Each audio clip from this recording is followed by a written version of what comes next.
చిచ్చి సిగ్గులేదా నీకు? ఎంగిలి బాటిల్లో నీళ్లు తాగుతున్నావు? వెళ్ళవమ్మ ఇక్కడి నుంచి, వెళ్ళు.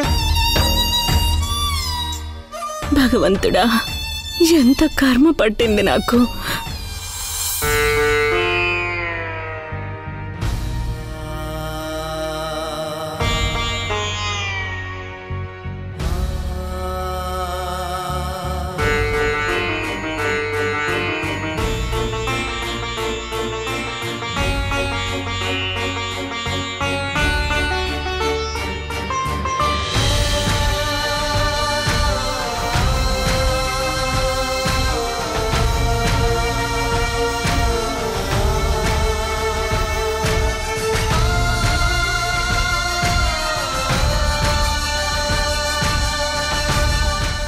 అయ్యో, చంద్ర విషయం ఇప్పటి వరకు నాకెందుకు గుర్తుకు రాలేదు?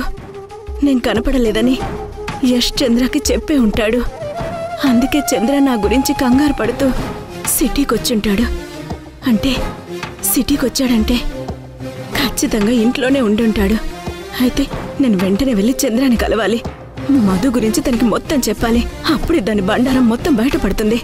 చెప్పాలి.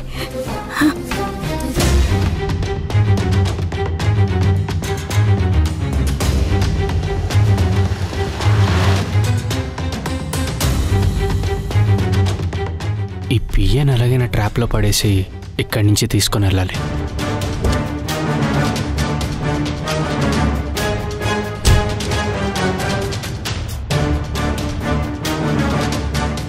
Excuse me sir. ఎస్, చెప్పండి. ఏం లేదు సార్, యష్ గారు ప్రాజెక్టుకి గవర్నమెంట్ ల్యాండ్ ఇప్పించారే, పొలిటీషియన్ సార్. ఆయన ఇల్లు ఇక్కడెక్కడో ఉండాలంట సార్. మీకేమో తెలిస్తే కొంచెం చెప్తారా? మా సారింటి అడ్రస్సా? అది నీకెందుకు? అంటే మీరు? నేను ఆ సార్ దగ్గరే పిఏగా వర్క్ చేస్తుంటాను. ఓ, అలానే అండి. అవును, ఇంతకీ మా సార్తో పనేంటి? అది మాకు ల్యాండ్ ఇష్యూ ఉంది సార్. అది క్లియర్ చేస్తే 3 కోట్ల కమిషన్ ఇస్తా. ఆ విషయమే సార్తో మాట్లాడదామని వాళ్ళింటి అడ్రస్ కోసమే వెతుకుతున్నాను సార్. అమ్మ బాబాయ్, 3 కోట్లంటే పెద్ద అమౌంటే. ఈ డీల్ మా సార్ దాకా వెళ్లకుండా నేనే మేనేజ్ చేసి ఆ అమౌంట్ని నా అకౌంట్లో వేసుకోవాలి. చూడు బాబు, నీ ల్యాండ్ ఇష్యూ క్లియర్ చేయడానికి మా సార్ దాకా ఎందుకు? నేను చాలు. నీ ప్రాబ్లం క్లియర్ చేస్తే ఆ అమౌంట్ ఏదో నాకు ఇస్తావా? ఎవరైతే ఏంటి సార్, మా ప్రాబ్లం క్లియర్ అయితే అదే చాలు. అసలు ఇంతకీ మీ ల్యాండ్ ఎక్కడా? ఆ విషయం ఏంటి? అదంతా నేను కాదు సార్, మా మేడంతో మీరే మాట్లాడండి. అయితే మీ మేడం దగ్గరికి వెళ్దాంపా. రండి సార్, రండి రండి సార్, కూర్చోండి.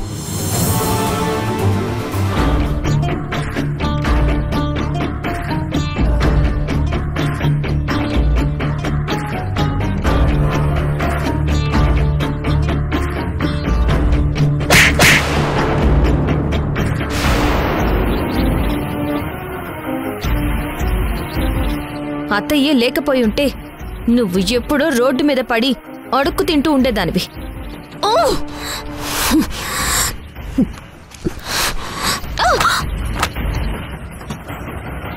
నిన్ను కోడలుగా చేసుకుని నీకో జీవితాన్ని ఇచ్చిందే అత్తయ్య. అలాంటి మనిషిని పిచ్చిదాన్ని చేసి వెన్నుపోటు పొడుస్తావా? చిచి, సిగ్గులేదా నీకు? సింధు, ప్రతి విషయంలోనూ నువ్వు నాకు ఎదురుస్తున్నావే. మధు, ఏంటి అంత సీరియస్గున్నావేంటి? ఇంతకు హాస్పిటల్లో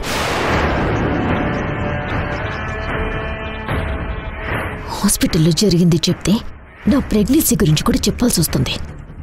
తేజకి చెప్పకపోవటమే బెటర్. ఏం లేదు తేజ, నేను ఏం చేద్దామనుకున్నా ప్రతిసారి ఆ సింధు ఏదో విధంగా అడ్డు తగులుతూనే ఉంది. దాని గురించి టెన్షన్ పడుతున్నాను. నువ్వేం టెన్షన్ పడకు మధు. నీ తెలివి ముందు ఆ సింధు ఎంత? జస్ట్ ఆఫ్టర్ ఆల్ అన్నీ నువ్వు అనుకున్నట్టుగా జరుగుతాయి. అది సరే, ఇంతగా నువ్వు ప్రెగ్నెంటే కదా?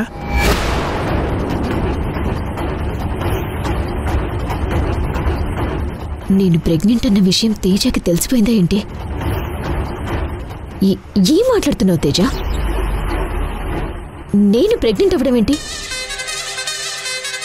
మన పెళ్లికి ముందే పిల్లలు పుట్టకుండా ఆపరేషన్ చేయించుకున్నాను కదా. అంటే మార్నింగ్ వామిటింగ్ చేసుకోవడం, కళ్ళు తిరుగుతున్నాయి అన్నావు కదా, అందుకే అడిగాను. ఆపరేషన్ అయితే నేనెలా ప్రెగ్నెంట్ అవుతాను? ఏ ఆపరేషన్ అయినంత మాత్రాన నువ్వు ప్రెగ్నెంట్ కాకూడదా? ఎలా అవుతుంది తేజ? ఏమో, నువ్వు చేయించుకున్న ఆపరేషన్ ఏదో ఫెయిల్ అయి ఉండొచ్చు కదా. చూడు మధు, నువ్వు నన్ను గొప్ప స్థాయిలో చూడాలి అనుకుంటున్నావు. అది నాకు సంతోషమే. కానీ దానికంటే నువ్వు ప్రెగ్నెంట్ అవ్వడం నాకు ఇంకా ఎక్కువ సంతోషం. తమ్ముడికి వారసుడున్నాడు, మనకు కూడా వారసుడు కావాలి కదా. వాడే రేపు చక్రం తిప్పాలి కదా.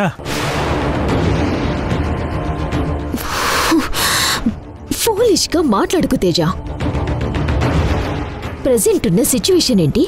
అసలు నువ్వు మాట్లాడుతున్నదేంటి? వచ్చే 3వ తారీఖు వరకు మనకి టైం ఉంది. ఈ లోపు మనం అనుకున్న పనులన్నీ జరగాలి. మన టార్గెట్ రీచ్ అవ్వాలి. ఈ ఇంట్లో వాళ్ళని మన కాళ్ల దగ్గర బతికేలా చెయ్యాలి. ఈ టైంలో ప్రెగ్నెన్సీ ఆలోచన కరెక్ట్ కాదు.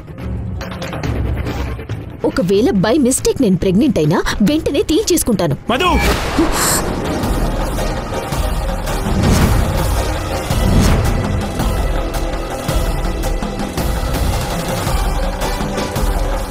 చూడు మధు, నువ్వు ఏ విషయంలో సపోర్ట్ చేయమన్నా గుడ్డిగా చేస్తాను. కానీ ప్రెగ్నెన్సీ విషయంలో మాత్రం ఏదన్నా తేడా జరిగితే నిన్ను కూడా లెక్క చేయను.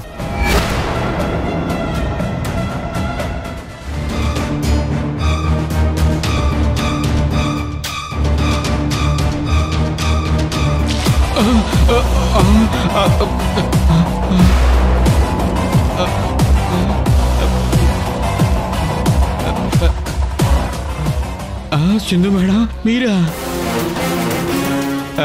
ఇతను మీ మనిషా? అవును. నన్ను ట్రాప్ చేసి ఎందుకు ఇక్కడ కట్టిపడేశారు? స్వాతి ఎక్కడ? స్వాతియా? స్వాతి ఎవరు మేడం? నాకు తెలియదే.